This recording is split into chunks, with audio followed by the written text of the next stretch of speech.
मानव जीवन का रहस्य, मनुष्य के अस्तित्व का उद्देश्य। क्या आपने कभी अपने आप से पूछा है कि आप इस संसार में क्यों जी रहे हैं और मानव जीवन का उद्देश्य क्या है? इससे कोई फर्क नहीं पड़ता कि आप किस प्रकार के व्यक्ति हैं या आपका पेशा क्या है। कुछ चीजें हैं जिनसे आप अधिकांश लोगों की तरह सहमत होंगे, वह है पैसा मनुष्य को संतुष्ट नहीं कर सकता, न ही शिक्षा मनुष्य को संतुष्ट कर सकती है, न ही सुख मनुष्य को संतुष्ट कर सकता है, न ही सफलता मनुष्य को संतुष्ट कर सकती है। क्यों? क्योंकि आपको अभी तक एहसास नहीं हुआ है। परमेश्वर की योजना, परमेश्वर की एक योजना है। इस योजना का संबंध मनुष्य से है। बाइबल में इस योजना को परमेश्वर का गृह प्रबंध कहा जाता है। परमेश्वर का गृह प्रबंध मनुष्य के लिए परमेश्वर की संपूर्ण योजना है। यह मनुष्य की उत्पत्ति और गंतव्य के साथ साथ मानव अस्तित्व का अर्थ भी बताता है। आप परमेश्वर के गृह प्रबंध को कैसे जान सकते हैं? 4 कुंजियां। परमेश्वर ने आपके लिए परमेश्वर के गृह प्रबंध को खोलने के लिए 4 कुंजियां तैयार की हैं। ये 4 कुंजियां बाइबल में दर्ज हैं। इन चारों कुंजियां में से प्रत्येक समान रूप से महत्वपूर्ण और अत्यावश्यक है। कृपया इस पुस्तिका को शांतिपूर्वक और ध्यानपूर्वक पढ़ने के लिए अभी अपना हृदय खोलें, तब आप इन 4 कुंजियों को समझेंगे, परमेश्वर के गृह प्रबंध को समझेंगे, मनुष्य के उद्देश्य को महसूस करेंगे और एक संतुष्ट मानव जीवन की शुरुआत करेंगे। पहली कुंजी, परमेश्वर की सृष्टि। मानव अस्तित्व के रहस्य को खोलना। 1. मनुष्य के पास परमेश्वर का स्वरूप है।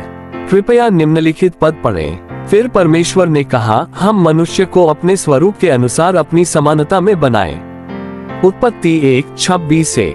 परमेश्वर की मनुष्य की सृष्टि अन्य सभी चीजों की सृष्टि से भिन्न है। उसने मनुष्य को अपने ही स्वरूप में सृजाया। हाथ को समाहित करने के उद्देश्य से हाथ की समानता के अनुसार एक दस्ताना बनाया जाता है।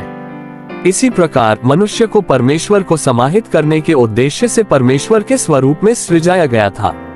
2. मनुष्य एक पात्र है। अब अगला पद पढ़ें। और दया के पात्रों पर उसने परमेश्वर अपने महिमा के धन को प्रकट करने की इच्छा की, हम पर भी। रोमियो 9:23 से 24।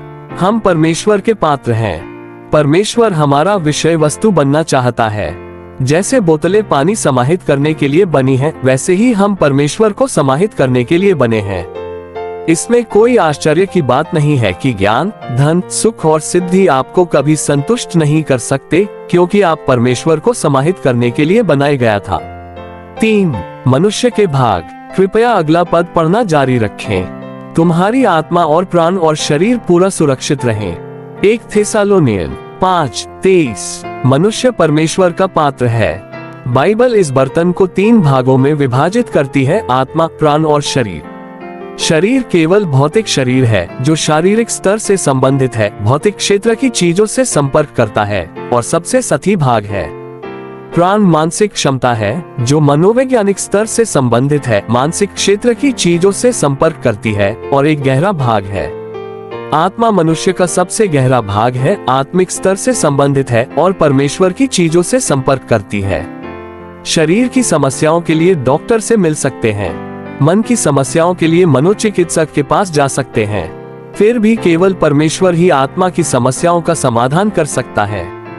4. परमेश्वर का गृह प्रबंध। परमेश्वर मनुष्य की आत्मा में प्रवेश करना चाहता है, उसकी विषय वस्तु और संतुष्टि बनना चाहता है। यही मानव अस्तित्व का उद्देश्य है। आप केवल अपने पेट में भोजन समाहित करने या अपने मन में ज्ञान समाहित करने के लिए नहीं सृजाए गए हो, बल्कि आप अपनी आत्मा में परमेश्वर को समाहित करने के लिए सृजाए गए हो। दूसरी कुंजी, मनुष्य का पतन। मनुष्य के अच्छे और बुरे स्वभावों के रहस्य को खोलना। 1. मनुष्य के 2 स्वभाव। चूंकि मनुष्य को परमेश्वर के स्वरूप में बनाया गया था, उसके पास एक अच्छा स्वभाव है जो परमेश्वर के स्वभाव से मेल खाता है, जिसमें सच्चाई, अच्छाई, सुंदरता, बुद्धि, दयालुता और वीरता जैसे गुण हैं। हालांकि मनुष्य में एक दुष्ट स्वभाव भी है जो उसके अच्छे स्वभाव के विरुद्ध युद्ध करता है। चीनी तत्वमीमांसावादी इस युद्ध को तर्क और वासना के बीच की लड़ाई कहते हैं।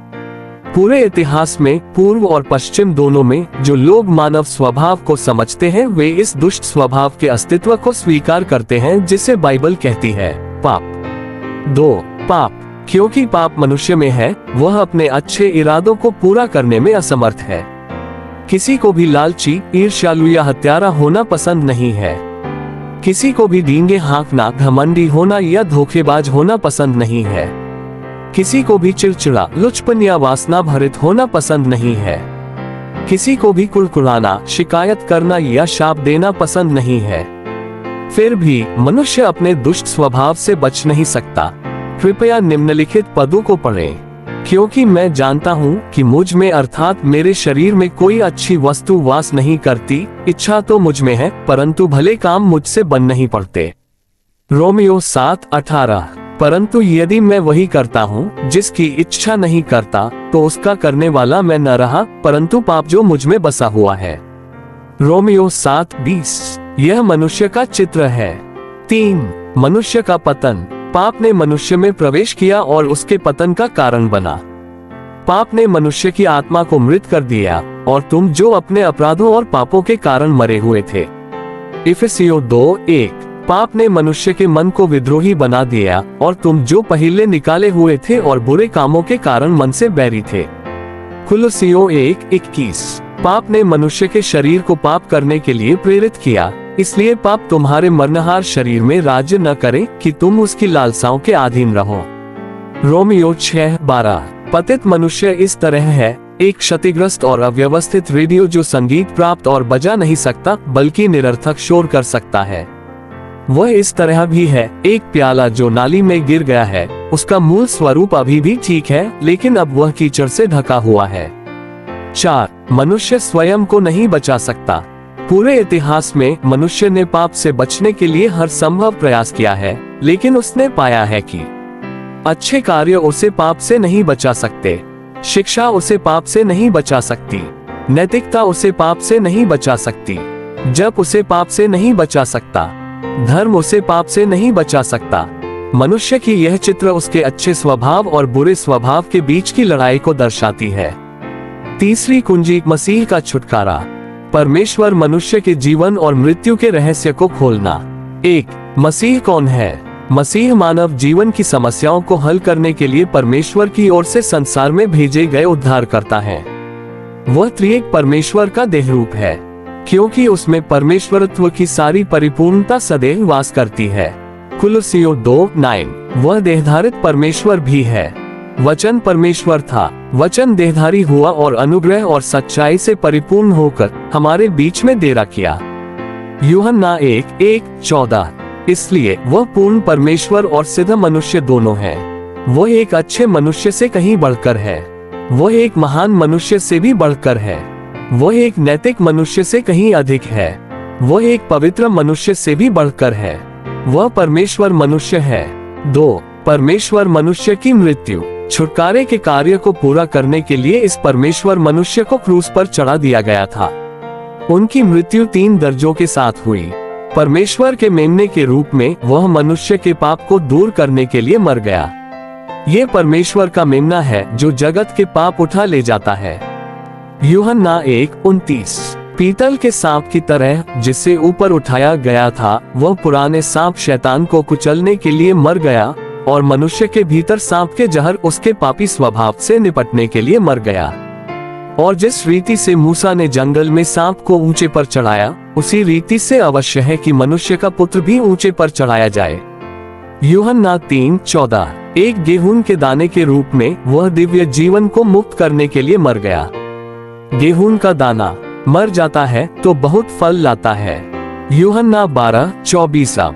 उसकी मृत्यु ने उस पाप को दूर कर दिया है जो मनुष्य के पास है लेकिन नहीं होना चाहिए।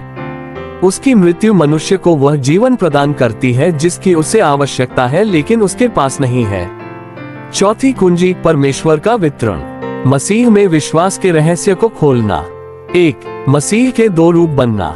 परमेश्वर देहधारी हुआ, यीशु नामक मनुष्य के रूप में जन्मा। कृपया निम्नलिखित पद पढ़ें। वचन देहधारी हुआ और हमारे बीच में डेरा किया। यूहन्ना 1:14। मृतकों में से पुनरुत्थान के द्वारा प्रभु आत्मा बन गए जिन्हें जीवनदायक आत्मा कहा जाता है। निम्नलिखित पद पढ़ें। अंतिम आदम जीवनदायक आत्मा बना। 1 कुरिन्थियों 15:45। चूंकि यह आत्मा जीवनदायक आत्मा है, वह परमेश्वर को अपने विश्वासियों में जीवन प्रदान करता है।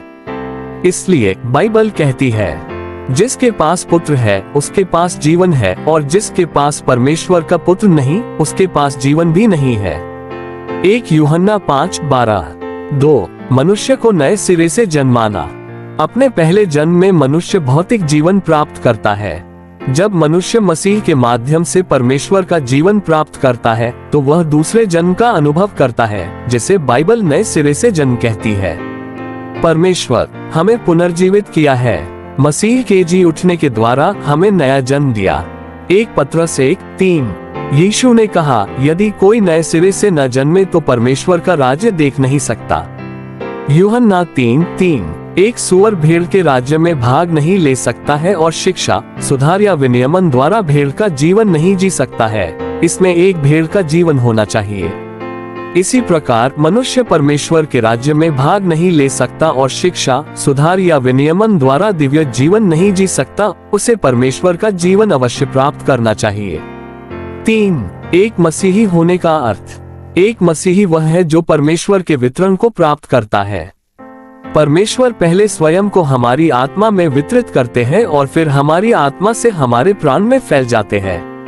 अंततः वो हमारी आत्मा, प्राण और शरीर को अपने से भरते और संतृप्त करते हैं। बाइबल इस अंतिम चरण को महिमान्वित होना कहती है।